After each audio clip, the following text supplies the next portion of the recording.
Assalamualaikum warahmatullahi wabarakatuh. Salam damai sejahtera buat kita semua. Om Swastiastu, Namo Buddhaya, dan salam kebajikan. Bertemu lagi dengan saya, Feby Mahendra Putra, Direktur Pemberitaan Tribun Network.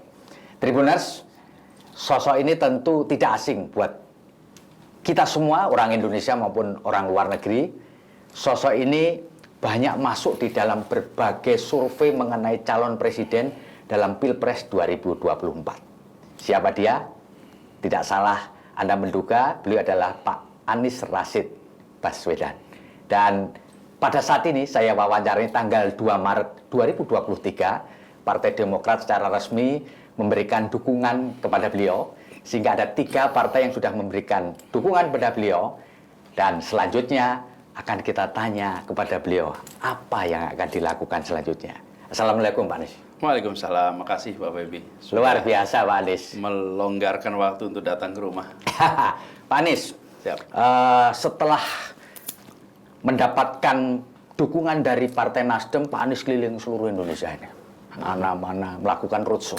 Pak, Bapak capek nggak sih melakukan perjalanan panjang begitu? Dan kalau boleh saya tahu Pak, kecapean Pak Anies sekarang ini pada level berapa kalau diukur dari 1 sampai 10? Pak? Silakan Pak.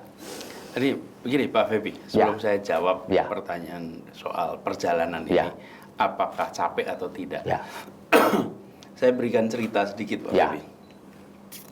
Kalau saya ini senang ke toko elektronik, saya senang ke toko buku. Ya. Jadi kalau saya datang ke toko buku, saya datang ke toko elektronik, itu AC-nya di toko itu baik, nyaman, suasana nyaman. Saya bisa 4 jam. 3 jam, 4 jam itu di toko itu. Dan nggak capek. Ya. Kemudian istri saya ajak saya, Pak Feby, ke toko baju. AC-nya nyaman, tempatnya nyaman. Baru setengah jam sudah capek, Pak. Baru setengah jam sudah tanya, Fer, ini kapan ya selesainya? Kapan pulangnya? Padahal sama-sama nyaman. Tempatnya nyaman, suasana AC-nya. Apa sih yang membedakan jadi capek dan tidak? Ketika hati, pikiran, dan tindakan itu sinkron, selaras, nggak ada capek.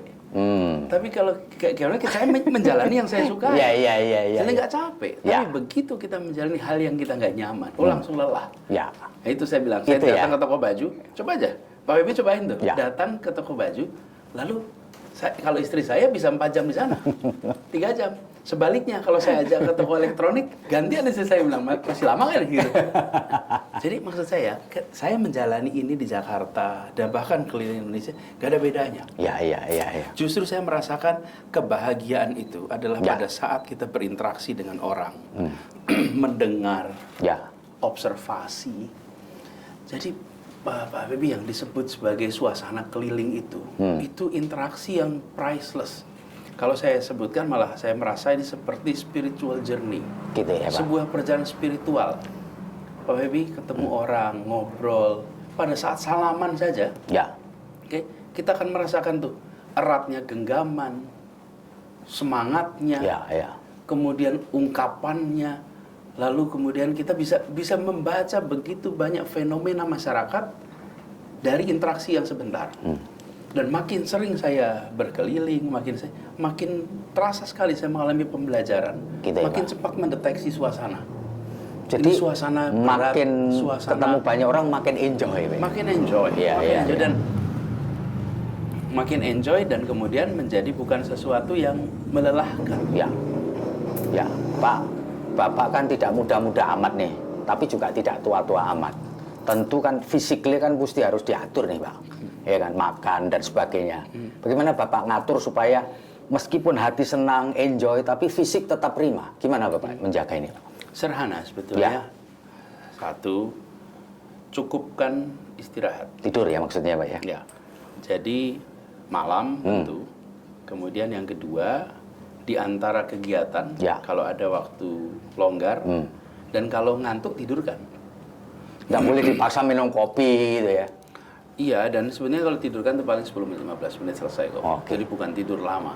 Ngantuk tidurkan. Lalu makan yang cukup. Jangan berlebih. Itu bikin ngantuk kalau saya. Kalau makan tuh cukup aja. Asal cukup. Lalu pastikan bahwa ada aktivitas olahraga. Saya kalau pagi seminggu 3 kali, seminggu 4 kali itu olahraga. Jalan, kemudian dengan rowing. Ya. Itu yang dikerjakan. Jadi rutinitas itu ada. Kemudian tentu ada seperti multivitamin. Ya. Tapi bukan sesuatu yang mendasar. Gitu. Jadi ya? kalau ditanyain apa, ya sebenarnya istirahat yang cukup, makan yang sehat, olahraga, dan ditakar. Ya. Ditakar kegiatannya itu. Kalau kira-kira itu lelah, ya sudah. Kira-kira itu ya jangan dipaksakan. Ya. Takar aja. Ya. Karena ini kan seperti lari maraton. Betul. Ya, Pak Baby. Ya, betul sekali, Pak. Jangan sampai jaraknya maraton, kecepatannya sprint. Geblak, Pak. Pak Anies, banyak orang awam bertanya, Pak Anies ini bukan pengusaha, sudah tidak lagi menjabat, keliling ke sana kemari, butuh duit ini, Pak. Orang banyak bertanya, lalu Pak Anies dapat modal atau dapat support ini dari mana? Kalau selama ini, ketika berkeliling memang yang menyelenggarakan Partai Nasdem. Oh itu ya, itu clear Pak ya, jadi semuanya di backup sama Partai Nasdem. Jadi transportasi yang mereka menyelenggarakan, ketika sampai di sana, maka DPW Partai Nasdem di lokasi itu yang bertanggung jawab untuk handle ya semuanya. Ya. Jadi itulah yang selama ini terjadi. Ya. Jadi mereka menyiapkan transportasinya. Ketika sampai di lokasi, tuan rumahnya yang bertanggung jawab. Ya. Jadi itu yang selama ini kita kerjakan. Tapi Pak Anies tidak keluar duit pribadi nggak ya Pak ya? Kami ada beberapa pribadi yang membantu untuk operasional tim, operasional support internal kami. Itu ada. Dan ada orang-orang yang mau membantu itu. Tapi untuk event-event, kegiatan-kegiatan itu hampir selalu panitia lokal yang menyiapkannya. Kita tanggung jawab sampai di sana. Begitu sampai di sana, maka panitia lokal yang menjelaskan. Ya, Pak. Kalau boleh saya tanya, apakah Bapak pernah berhitung nih, Pak? Untuk running ini sampai kemudian selesai itu, estimasi itu butuh duit berapa sih, Pak? Ya. Sebenarnya ini adalah salah satu hal yang pada satu saat harus dikelola. Oh, gitu ya? Dengan negara. Ya, ini salah satu hal yang penting sekali untuk diatur. Mengapa? Karena kita menginginkan agar proses politik ini memberikan kesempatan yang setara kepada semua. Kalau saya tidak ada yang mendukung secara finansial, ya saya juga tidak bisa bergerak. Ya, betul. Karena tidak mungkin. Karena itu banyak yang memodali sendiri untuk bekerja. Banyak yang sudah berbisnis lalu masuk kepada wilayah politik. Nanti lama-lama tidak ada lagi orang yang bisa masuk ke dalam wilayah politik bila tidak punya modal yang besar. Dan ini adalah fenomena umum di banyak negara demokrasi baru. Karena yang diatur baru sistem elektoralnya, yang diatur peraturan mainnya, belum pada unsur financing party, financing demokrasi. Ini PR yang kita harus bereskan. Jadi segalanya itu ada perhitungannya. Nah, aspek ini termasuk aspek yang bisa diperhitungkan, bisa disiapkan. Jadi kami melihat ini salah satu hal yang ke depan proses reformasi kita harus dituntaskan. Kita sudah melakukan liberalisasi partai. Kita sudah melakukan reformasi proses pemilihan. Kita sudah melakukan demokratisasi kewenangan dari pusat ke daerah. Itu sudah. Nah, yang perlu diteruskan adalah democratic financing. Ini kita bisa banyak contoh yang dilakukan.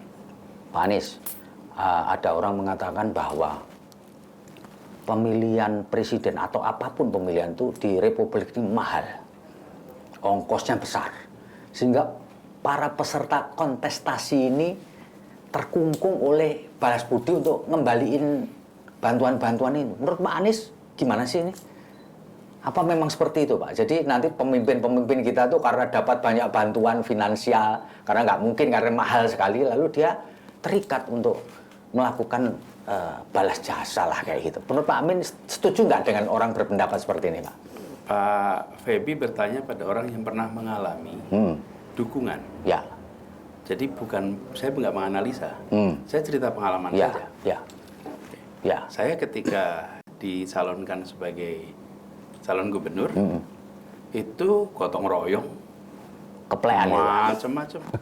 Ada yang saya tahu, ada yang saya tidak tahu. Oke. Semua memberikan, dan kepada semua saya sampaikan bahwa kita ingin Jakarta yang lebih baik ya. Ya. Jakarta lebih baik. Jadi tanggung jawab moralnya itu saya pada rakyat kebanyakan. Yang itu yang harus ditunaikan. Jadi saya bukan berandai-andai kalau besok bagaimana. Saya sudah jalani. Sudah jalani Pak Bibi.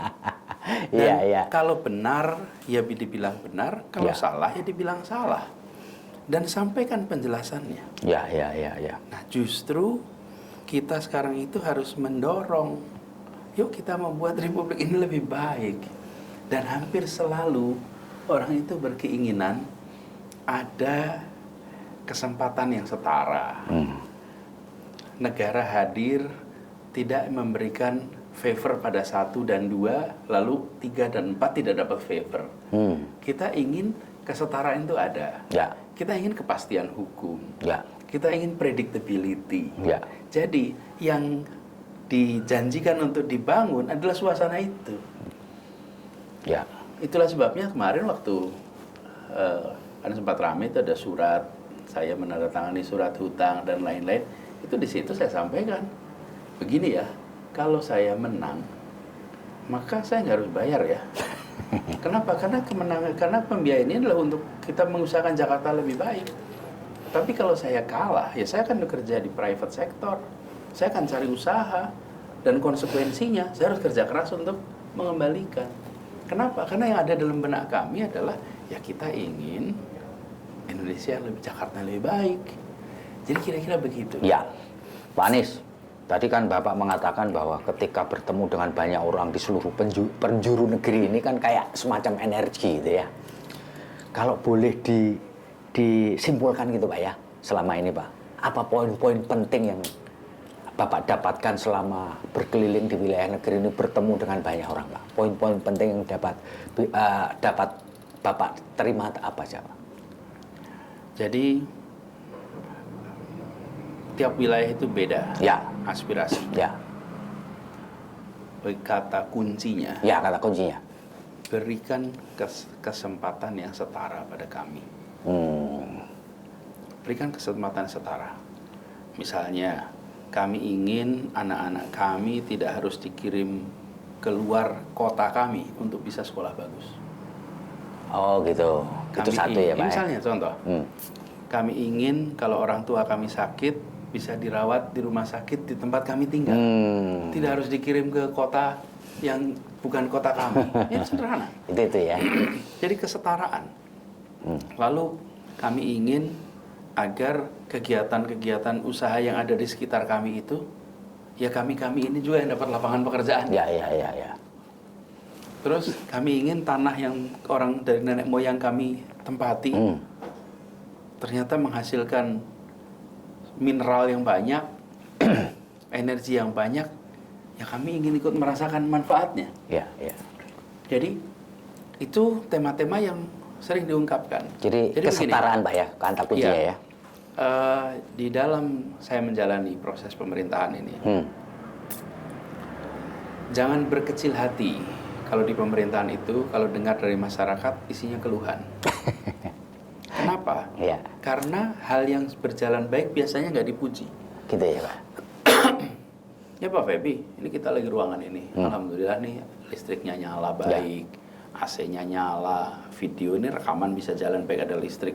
Emang pernah Pak Febi bilang terima kasih PLN? Biasa aja ya Pak ya. Ya, kita nggak ingat PLN tuh. Iya. Dan bilang terima kasih ya. Coba kalau PLN nggak ngerjain, padahal di balik nyalanya ini, cetek gitu, itu di belakangnya ada sebuah sistem rangkaian yang luar biasa rumit. Tapi kita, kalau PLN mati, wih rame betul kita. Ya. Tahu nomornya. Ini maksud saya. Ya. Itu diungkapkan, bukan berarti tidak ada keberhasilan dirasakan masyarakat. Oke. Ada. Tapi kalau pas ketemu saya ya nggak cerita keberhasilan. Ya, paham. Kalau ketemu saya dia cerita yang harus dikerjakan ini Pak, kami butuhnya ini. Jadi karena itu ketika saya ungkapkan ini jangan a priori seakan-akan sedang membicarakan jeleknya, bukan. Karena rakyat nggak mungkin ketemu Pak Anies terima kasih. Kami bersyukur Pak, pemerintah sudah A, B, C, D, tidak. Dia akan menyatakan Pak yang kurang ini. Sama ketika saya mulai Jakarta. Ketika mulai Jakarta, ketemu dengan warga, rakyat juga menyampaikan Pak Anies, kami yang kurang tuh ini. Yang sudah didapat jarang diungkapkan. Nah, itu contoh. Karena itu mengapa saya merasa penting sekali menempatkan keadilan sosial bagi rakyat Indonesia atau keadilan sosial, keadilan bagi semua, bukan sebagai teks untuk dibacakan saja dalam upacara, tapi sebagai sebuah arahan untuk dikerjakan dalam program-program. Sehingga masyarakat merasakan ada usaha serius untuk mensetarakan dari mulai pelayanan dasar sampai dengan peningkatan kesejahteraan. Pak Anies, selama menerima keluh kesah, masukan itu, yang Bapak paling terkesan gitu ya, membekas betul gitu di hati Pak Anies pada masalah apa, Pak? Saya selalu kagum dengan ibu. Maksudnya, Pak? Ibu. Ini pernah kejadian. Saya berada kan kalau ada acara kumpul orang begitu banyak, terus ada panggung ya. Ada seorang ibu yang ketika saya di sana itu narik kaki saya tuh. Narik kaki saya, kemudian saya salaman. Dia ngomong suasananya kan suasana ramai. Oke, salaman lagi. Terus nggak lama lagi, kemudian diulangin lagi tuh. Pak Anies dia mengungkapkan sesuatu. Jadi saya mendekat, apa Bu? Gitu. Saya cerita, Pak Anies anak saya pintar, Pak. Anak saya pintar, Pak. Selamat Bu, tapi saya miskin, Pak. Anak saya pintar, Pak. Saya miskin. Dan menceritakan anak saya itu prestasi ini di antara semua orang, Pak. Tapi kita, Pak, Ibu, saya minta nomornya, Bu. Oke, karena banyak orang kan, saya minta ajudan tolong dicatat nomor ibu ini. Nomornya dicatat. Dia bilang, saya nggak bawa HP. Kata beliaunya, saya nggak bawa HP. Nomornya nggak apa-apa, catat nama, catat nomor. Selesai kan, saya dapat tuh nomornya, udah saya pegang. Saya jalan menembus masa tuh, jumlahnya banyak sekali. Sampai di ujung, ibu itu lagi ada di situ. Dia deketin lagi. Apa? Dia berikan saya kertas. Sebuah kardus, ditulisin nama dan nomornya. Pak Anies, ini ya nomor saya, Pak Anies. Pak Anies, anak saya, lu ceritakan prestasi anaknya. 1, 2, 3. Iya Bu, nanti kita komunikasi. Kemudian kita komunikasi. Saya cuma mau ceritakan di sini. Ada 1001 cerita lah seperti ini. Tapi saya ketemu dengan pribadi-pribadi tangguh yang ingin hidup lebih baik. Dia sedang mau mengatakan, saya ingin anak saya punya masa depan lebih baik. Saya ingin anak saya yang potensial bisa berkembang. Pak Anies tolong, Pak Anies ini anak ini. Dia, ibu ini. Begitu. Dan itu saya menemukan ibu-ibu sama yang ingin agar masa depan lebih baik. Itu saya tadi bilang, ingin pendidikan lebih baik, ingin kesehatan lebih baik, ingin kalau ada masa depan lebih baik. Ini Pak Feby, saya punya 1001 cerita Pak Feby. Itulah sebabnya setiap kali selesai di dalam sebuah interaksi, itu banyak inspirasi yang muncul. Inspirasi untuk melakukan ini, lakukan ini. Dan saya dari dulu mengatakan begini, inspirasi itu tidak datang dari meditasi. Inspirasi itu datang dari interaksi. Semakin banyak kita berinteraksi, semakin muncul inspirasi untuk ini harus kita kerjakan, ini harus kerjakan, ini kerjakan. Ide itu muncul bergiliran. Nah, peristiwa-peristiwa seperti ini itu banyak sekali. Dan Bapak temui ketika melakukan perjalanan ya, itu Pak, catatan. Karena itu saya mengatakan tadi ini seperti perjalanan spiritual. Dan yang terlihat di depan kamera adalah seorang calon yang berbicara, seorang calon yang menyapa, yang terlihat depan kamera. Yang tidak muncul depan kamera adalah seorang calon yang menyerap, menyerap rasa, menyerap pandangan, menyerap suasana, menyerap emosi. Itu nggak ada kelihatan. Dan salaman langsung kerasa kok. Dari gegamannya.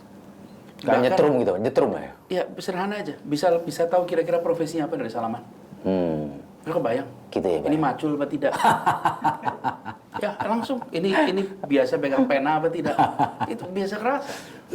Dan itu bukan diskriminasi. Itu hanya sekedar observasi. Dari kegamannya, dari terasa. Jadi kami merasakan betul kita ini berinteraksi dengan segala level masyarakat. Ya. Saya ingat di Jakarta. Datang ke sebuah kampung yang padat sekali. Ya. Datang ke sebuah kampung yang sinar matahari aja nggak bisa menembus gang. Tapi juga datang ke komplek yang udaranya nyaman, yang tamannya hijau. Itu semua itu adalah bahan observasi. Pak Febi, saya punya 1001 cerita yang begini. Iya. Pak Anies, di tengah kesibukan Pak Anies sempat mengikuti percakapan di medsos nggak, Pak? Tentu. Sempat ya, Pak ya? Tentu di antara percakapan itu sebagian ada yang memberikan support kepada Pak Anies, ada sebagian yang ngolok-ngolok, bully, ya kan, menghujat gitu. Pak, dia yang kalau yang mendukung saya nggak tanya. Terhadap mereka yang membuli itu perasaan Bapak gimana? Itu bukan barang baru. Bukan barang baru ya, Pak ya? Jadi itu ya dari dulu begitu. Memang Pak Febi kira kalau tahun 50-an nggak ada begitu. Ada ya, Pak ya? Di mana-mana ada, dari dulu ada. Atau bedanya apa? Bedanya dulu nggak kedengeran. Ya. Oke? Ya. Tapi Pak, di warung kopi, di mana-mana membicarakan tentang politik, Tentu tentang podo wae. semua dulu. Cuman dulu itu obrolan di warung kopi di kota X nggak kedengeran sama kita di Jakarta. Ya. Di kota, padahal di mana-mana orang yang membicarakan. Ya. Dan membicarakan dengan tone yang bervariasi. Ya. Ada yang positif, ada yang negatif. Ya. Jadi kalau adik bahasa Jawa ngerasani itu bukan barang baru. Dibicarakan dengan negatif juga bukan barang baru. Kenapa jadi terkejut? Jadi buat Pak Anies biasa baik. Bukan buat saya saja, buat siapapun yang menjadi student of history, siapapun yang pernah membaca perjalanan sejarah, pasti tahu itu normal. Itu normal. Bedanya dulu telinga kita cuma 2. Sekarang timeline itu jadi telinga kita. Jadi kita jadi seperti dengar semua. Relax saja. Relax aja ya. Karena ini bukan fenomena baru. Yang baru itu telinga kita jadi banyak. Namanya timeline tuh. Ketika buka timeline di situ kedengeran semua. Nah, jangan fokus pada noise. Noise itu akan selalu ada ya. Fokus pada apa yang sudah rencana akan dikerjakan. Lalu respon pada voice. Sesuatu yang substantif terhadap apa yang mau kita kerjakan. Ya. Karena memang tujuan kita adalah menuntaskan rencana. Kalau kita berada di pemerintahan ya menuntaskan rencana. Opini publik bisa dibentuk minimal dengan 2 pendekatan. 1, dengan kita merekrut orang sebanyak-banyaknya untuk mengatakan yang kita mau katakan, yang kita kehendaki. Merekrut orang itu diulang-ulang, sehingga nanti terbentuk opini. Ini adalah secangkir teh.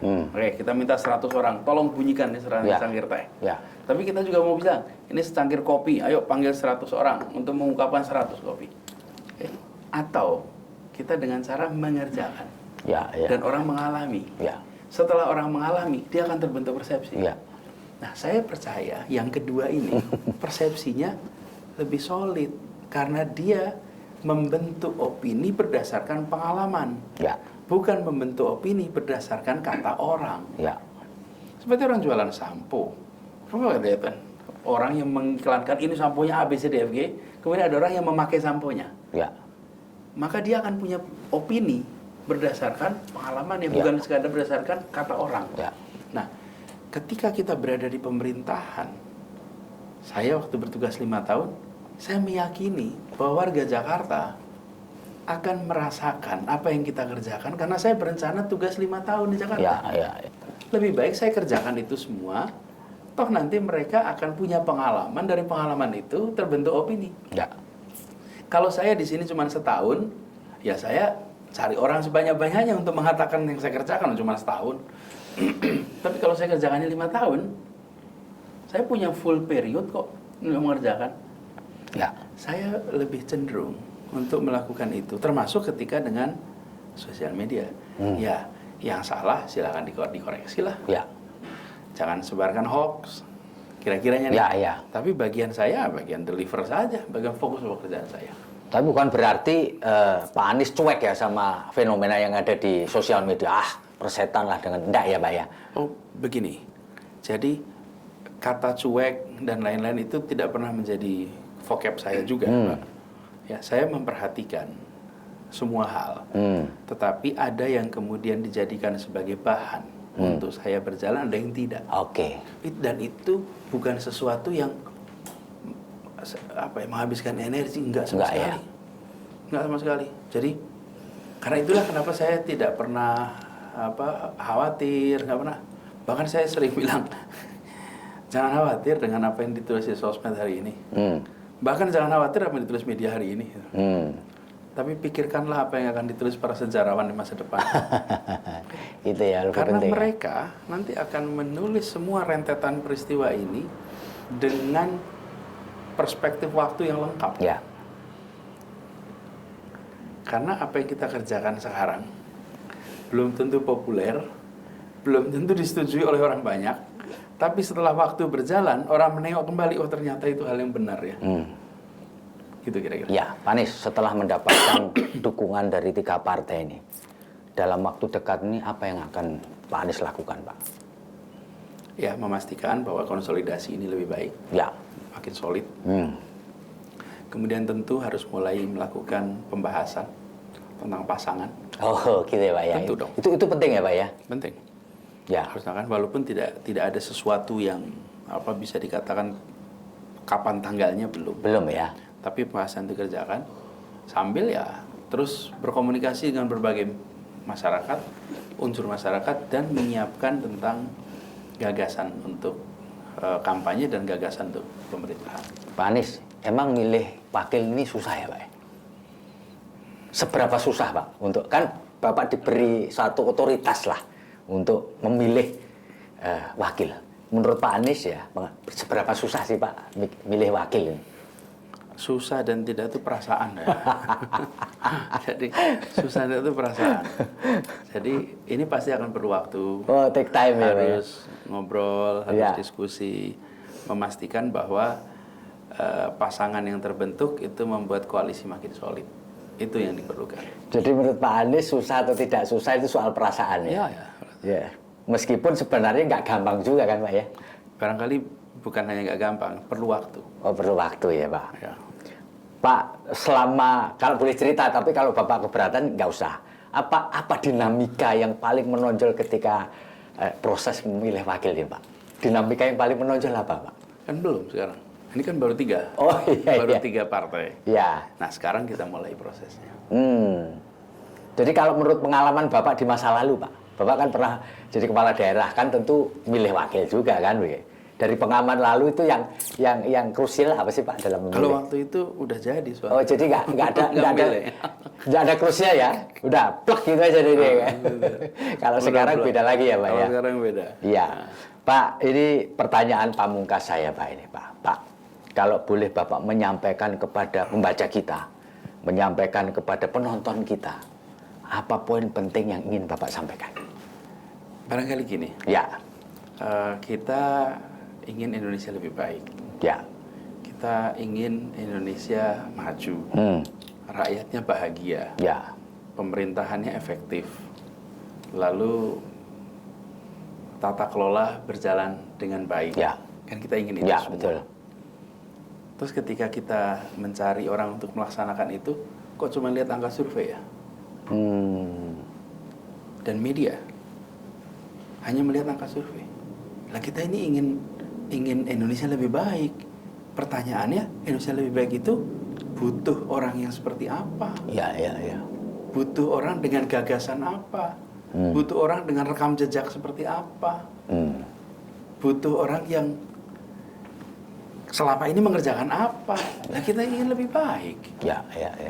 Tapi coba semua media-media mainstream kita ini diredusir. Jadi pertanyaannya tentang persentase. Ya. Seseorang disebut sebagai sebagai potensial apa tidak tergantung angka surveinya saja kok.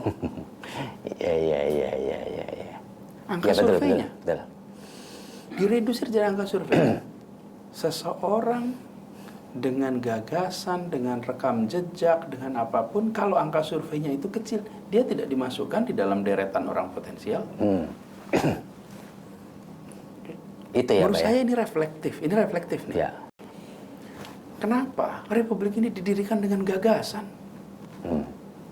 Republik gagasan. Ketika kita memutuskan untuk menggunakan bahasa Indonesia sebagai bahasa persatuan, itu dengan voting. Ayo kita hitung jumlah banyak-banyak. Terpilih bahasa Jawa, Mas. Iya, orang Jawa yang banyak, Pak, ya? Iya, enggak tuh. Ya. Di musyawarah, kenapa gagasan? Kita ingin sebuah bangsa yang ada kesetaraan.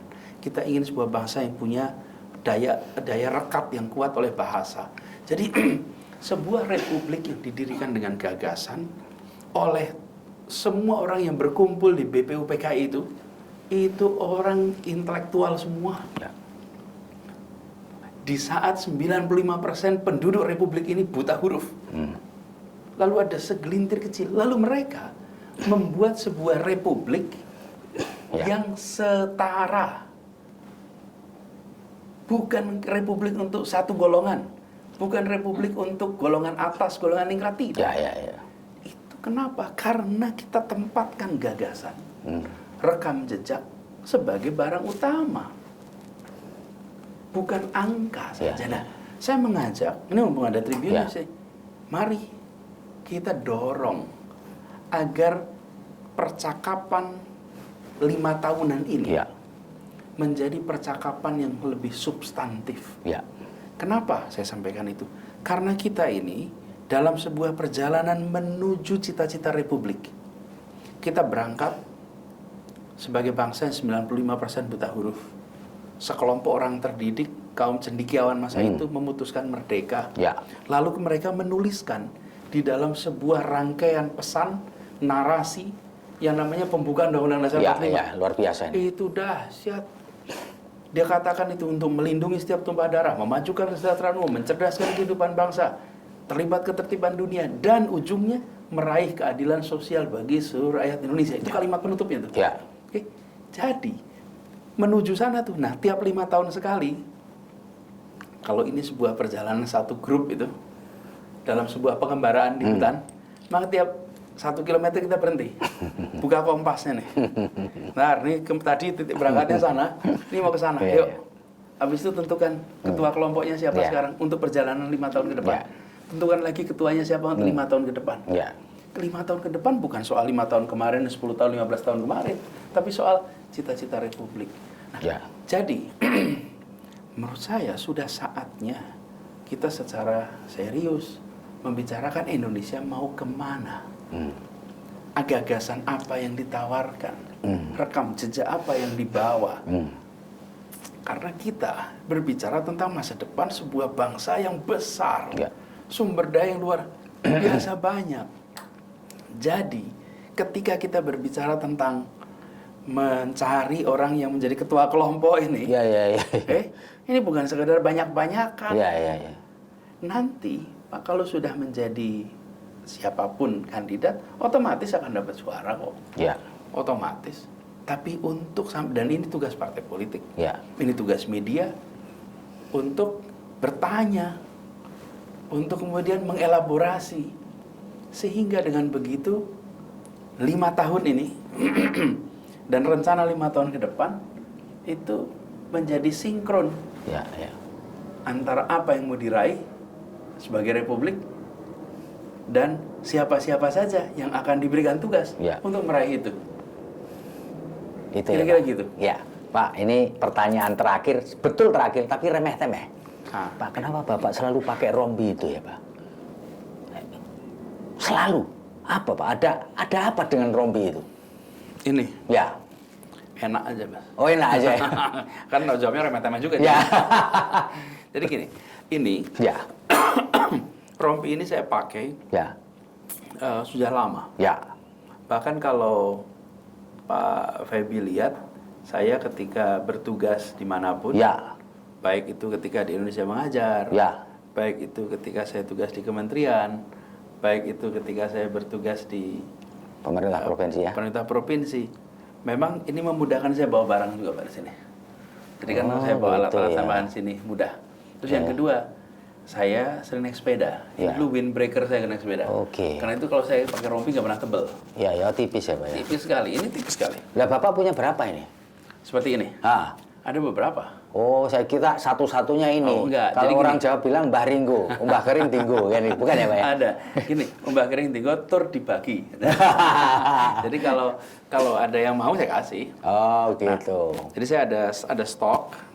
Kemudian ketika saya tugas di Jakarta, ini juga saya pasangin waktu itu aplikasi Jaki di sini, Jaklingko di sini. Ya, betul. Karena apa? Karena sambil saya mau promosi supaya warga pakai aplikasi itu, supaya warga pakai Jaklingko. Karena waktu itu bagian dari kita public education tuh, menjangkau semua. Nah, saya di Jakarta tuh naik sepeda. Kita pakai mobil. Sepeda saya dibawa di mobil di belakang. Nanti ketika sampai sebuah tempat saya turun, saya ganti sepeda. Kenapa? Supaya bisa masuk kampung, bisa jalan-jalan kecil itu paling leluasa pakai sepeda. Nanti setelah selesai naik mobil lagi. Jadi antara mode transportasi itu interchangeable. Nah, pakai rompi ini memudahkan. Nambah masukin barang-barang lain juga nggak repot. Kalau nggak saya harus bawa tas. Iya, bener juga ya Pak. Ini bisa dicontoh ini Pak. Rompi tipis ini. Rompi tipis. Makanya saya kalau lihat ada rompi tebal, lamanya kita tinggal di pegunungan perlu panasnya seperti gini kok rompinya tebal.